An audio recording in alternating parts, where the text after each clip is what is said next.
G'day, I'm Kathy, and this is my idea for emu plumage. That is emu feathers, and it's an idea for a puppet. In Australia we have a lot of emus, and here are some sample natural emu feathers.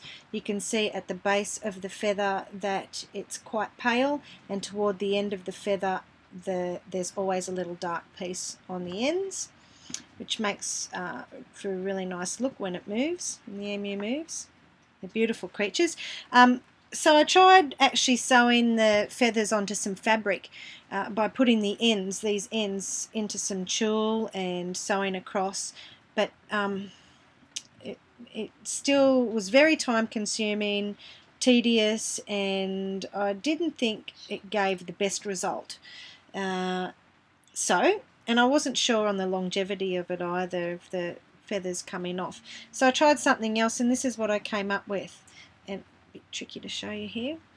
It's essentially a knitted rectangle with two different types of yarn. And the first yarn has like some baubles.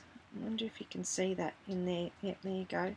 Some little baubles underneath, which give the fabric a bit of texture and also some different colour.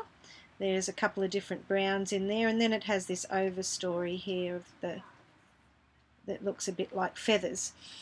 You can see the length of that's about a bit under about an inch in length, and then down the bottom what I've done here is just latch onto the main piece just 3 pieces of yarn which I've cut, and at the top of the yarn I've left it pale, and then down to the bottom of the yarn is dark, and I just that's the way that the wool was designed, and I've just cut it to make it work like that. And you can see when it moves, actually looks very effective. I think it looks very realistic. So it's the same on both sides. It's very pliable, it's very light, it's got some stretch to it, so you can see there.